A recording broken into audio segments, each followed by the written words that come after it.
So, you guys, we're going to talk about inverses today. Your objective says we will learn to find the inverse of a function. Okay, if you don't know how to do this at the end of the day, then we'll reteach it. All right, inverse relations. Two relations are inverse relations if and only if one relation contains the element B comma A whenever the other relation contains the element A comma B. What do you think that means?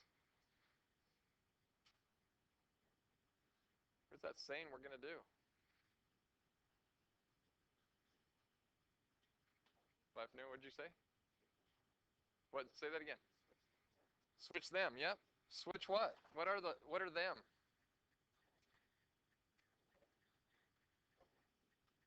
Okay. If I have the point 2 comma 3 on one graph, what point do I know is going to be on its inverse? 3 comma 2. You just switch x and y, right? I would write that down as a little side note right there. Just switch x and y to get an inverse. So the question, on our objective, you will learn to find the inverse of a function today. Guess what all you have to do is? Switch the x and y coordinates. That's all you have to do to find an inverse. There's a little bit more to it than that, but that's the basic general idea. That's how you find an inverse. That is what an inverse is. Switching the x and y coordinates. Flip-flopping them, okay? The second thing right here, if f of x denotes a function, then, see that f to the negative 1 of x? It's read f inverse of x, okay? It says then f inverse of x denotes the inverse of the function f of x. I don't know why sometime long ago some mathematician decided that was the notation we're going to use for an inverse, f inverse of x. It's really bad notation because it looks like an exponent, doesn't it? Like a negative 1 exponent. And I always get students, they start calling it the f negative 1 thingy. Or the f to the negative 1, okay? That's what I have students start saying, okay? But I want everybody to say it right. F inverse of x, say it. One more time, f inverse of x. So every time you say it from now on, I want you to say f inverse of x. Go. All right, good job. Okay, the inverse may not always be a function. Let me give you an example of that. If you have a parabola looks like that, right? Is it a function? Does it pass the vertical line test? Yes. Its inverse is actually going to look like this. Is that a function? No. Okay, and we'll get in more detail why the graph looks like that here in just a minute. But that is not a function because it doesn't pass the vertical line test, does it? So not all inverses are functions. Okay, some of the functions we find their inverses for are going to be functions as well, but not all of them. Okay, next thing, to graph an inverse, you switch the x and the y coordinates. There it is in a nutshell right there. You guys define an inverse, you switch x and y. And we'll do some examples here so you can see that. And then the graphs are symmetric with each other over the line y equals x. How many of you guys know where the line y equals x is on a graph? In your groups, I'm going to give you 1 minute. I want you guys to talk about where the line y equals x is and make a graph of it quickly. And put it by your notes right there. Okay, it sounds like most of you have it, but just in case right here, let me show you. If this is my x and y axis, the line y equals x goes like this, right? If you think about y equals mx plus b form, b is the y-intercept. In this case, it's 0. M is the slope. In this case, it is 1, right? Y equals 1 times x plus 0. So y equals x. So in other words, the y-intercept is 0, 0, this point right here. And you go up 1 over 1 for the next point. Up 1 over 1. Up 1 over 1. Up 1 over 1. It's always that 45-degree diagonal. So all of our graphs, we're going to graph a function, something like this. And its inverse is going to look something like this. And those are going to be reflections over the line y equals x. They're going to be symmetric over that line. Okay? So this is just kind of a rough overview of what we're doing. Now, here's an example problem. You guys are going to work on this in your groups. Please, you guys, Work together on this. Don't be an individual on this. Help each other out. All of you guys write this in your notes, but talk about what you're supposed to do. Okay, I'm going to give you the function f of x equals negative. My last class couldn't see this negative. Can you guys all see it? Negative 0.5 times the absolute value of x plus 3. What I would like you to do is I would like you to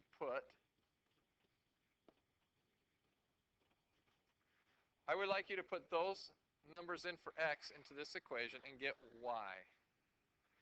Then I want you to list a new table of values over here that would list the inverse of this function right here. Now think about the definitions we learned and everything. Talk about those. I'm going to give you about 3 minutes to do that. Okay? Go. Okay, going back to this. Showed you some fast ways to come up with your tables. But look right here, you guys. What do we get right here? 1.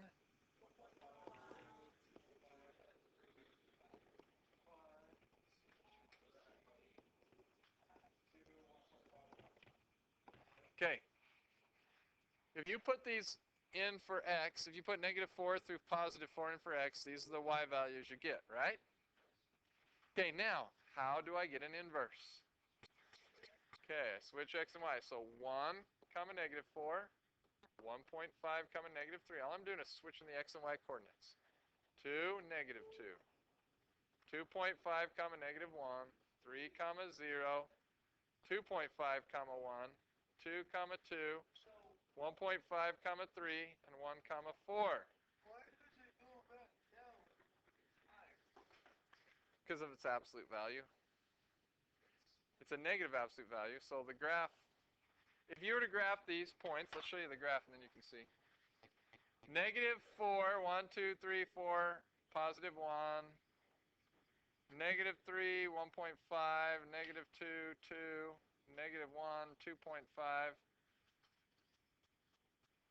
negative 1, 2.5, 0, comma 3, right? And then it just does the same thing going the other way.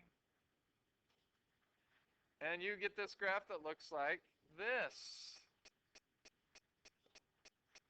Any questions there?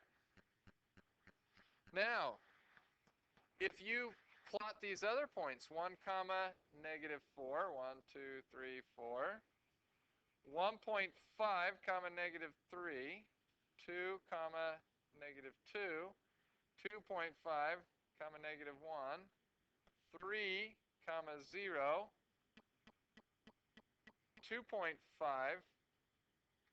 comma 2, or no, wait, 2.5 comma 1, 2 comma 2, 1.5 comma 3, and 1 comma 4. I get this graph right here, right? If I draw a smooth graph through it, I get that. Now, do these look symmetric to each other? If I was to fold it over this line right here, are they symmetric over that line? If I folded them over that line, would they match up?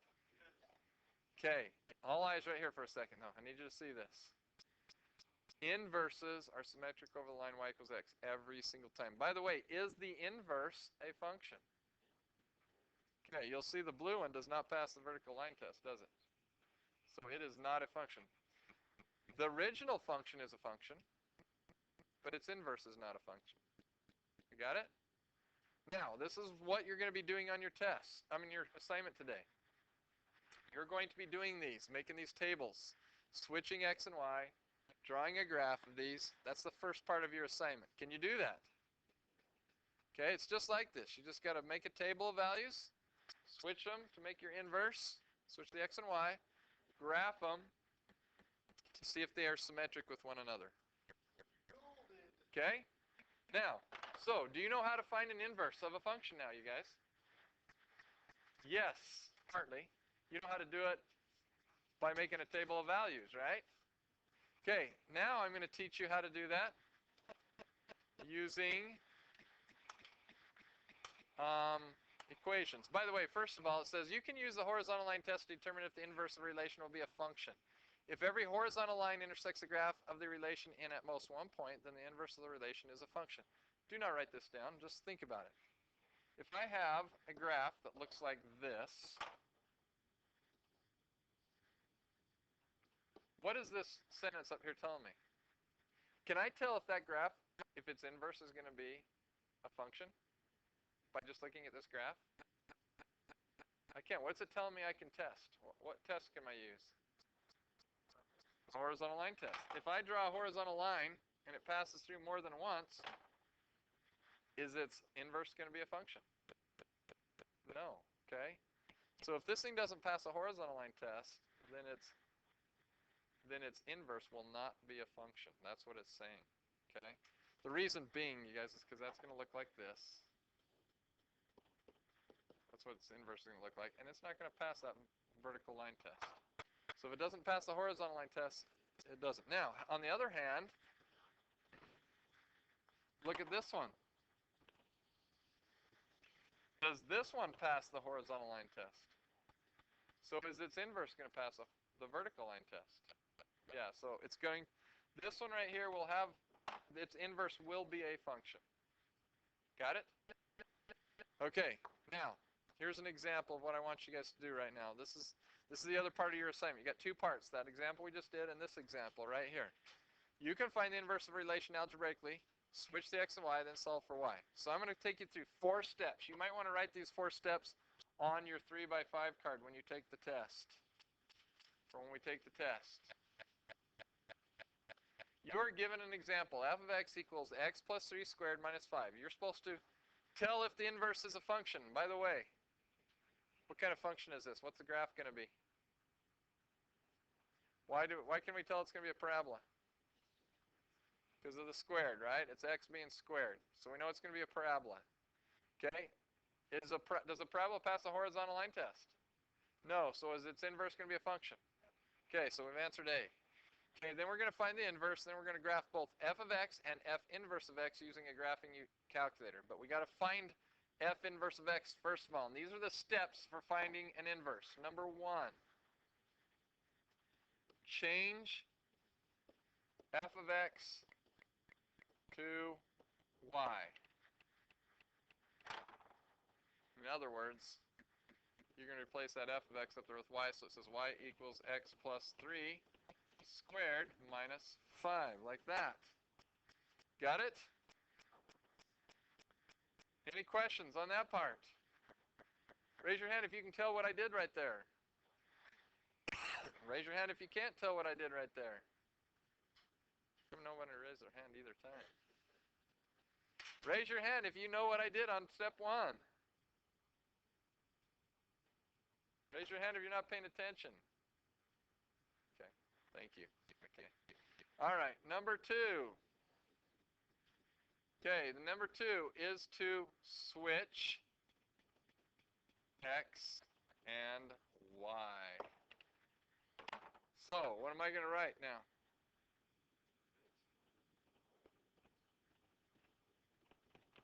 Who said that? Joe said that? Good job, Rhett. That's what you do. Hey, there's the gist of it. Did we just find the inverse? We did. We actually found the inverse. When we switched x and y, there's the inverse. What's the problem with it, though? Well, the problem is we can't graph it as it is. What do we have to do to graph it? To graph it in the calculator, we got to get y by itself. So that's the next step. Step 3. Get y. I should say solve for y, huh? Solve for y. Or get y alone on one side. Solve for y. So what am I going to do to solve this one for y? What's the first step? Add 5 to both sides. So I'm going to get x plus 5 equals y plus 3 quantity squared. What's the next step I'm going to do?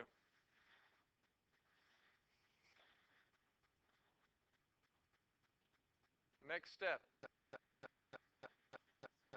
I got to square root both sides. To undo the square root both sides. So I'm going to get plus or minus The square root of x plus 5 equals y plus 3.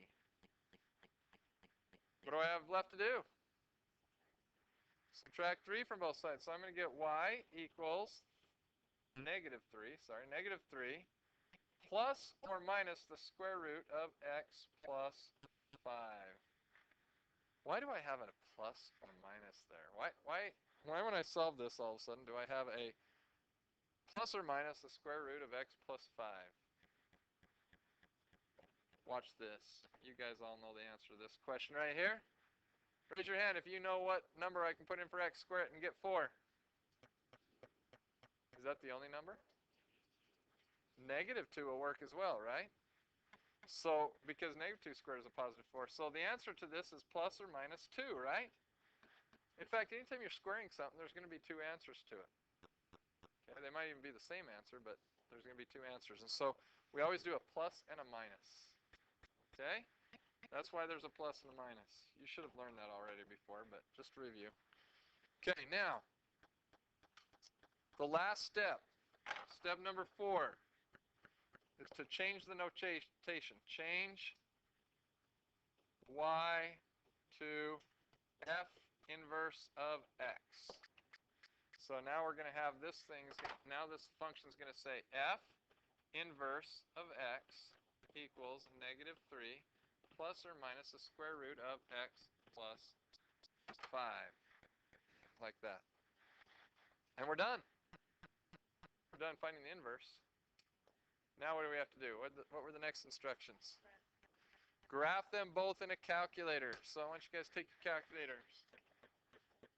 We want to take a look at these. Go to your y equals. Clear this out. Put in x plus 3 squared. Quantity x plus 3 squared minus 5. And the inverse, which is negative 3. How do you put plus or minus in your calculator? There's not a plus minus button. What are we going to do, you guys? Yeah, we got to just put both of them in. By the way, this calculator is in function mode, and it will only graph functions. Since this is the graph of a parabola, is its inverse going to be a function? So that's why, another reason you have to do it in two parts. Negative 3 minus the square root of x plus 5. Okay? So, you guys, these two right here are going to graph the inverse. I'm going to graph right now. There's my first function. There's half of it, the second function, half of the other part of it. Now, I want you to go back to y equals. And down on y equals 4, I want you to put x. We're going to graph the line y equals x in there. Do those two look like they are symmetric over the line y equals x? Yes. That's y equals, those are reciprocal, or those are reflections over the line y equals x. Melisha.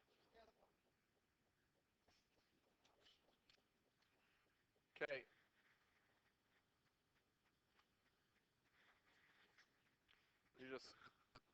You didn't put x plus 3 in parentheses on the first one. Okay, now, you guys think you can handle that? Okay, everybody do this one right here. Y equals, actually, f of x equals 2x cubed minus 4. I want you guys to find the inverse of that one and graph it and its inverse on the same graph. You can use your calculator to do that. Follow those 4 steps to find the inverse, and then graph them both. So then when I take the cube root of both sides, I'm going to get the cube root of x plus 4 over 2 equals y. We got to move this for a second. And then you guys, I'm going to change that to f inverse of x. Now the problem when you guys, some of you guys are putting this in your calculator, the problem you guys had is you were not including everything inside the calculator. So let me show you this one.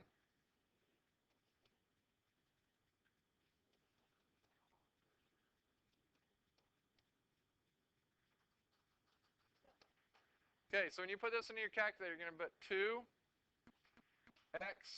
to the third power minus 4. And in the other one, you're going to put the cube root. And by the way, if you guys know under math, there's a cube root button. Under math menu, if you just go to math right there. Number 4. Here's where most of you guys did wrong. You needed 2 sets of parentheses to start with. The 1 for the x plus 4 being in the numerator.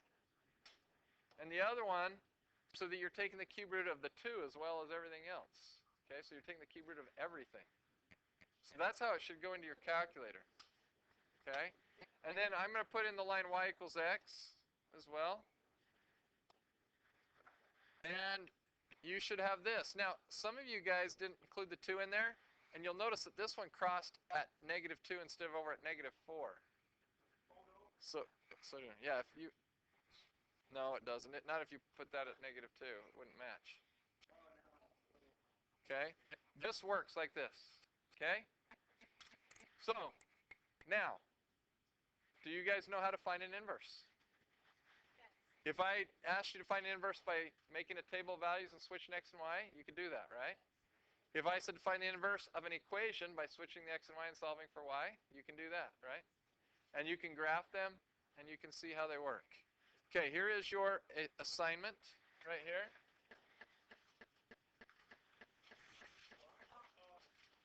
Here's your assignment, lesson 3-4, page 156. I'm going to turn this recording off, so if you're at home, pause it so you can write it down.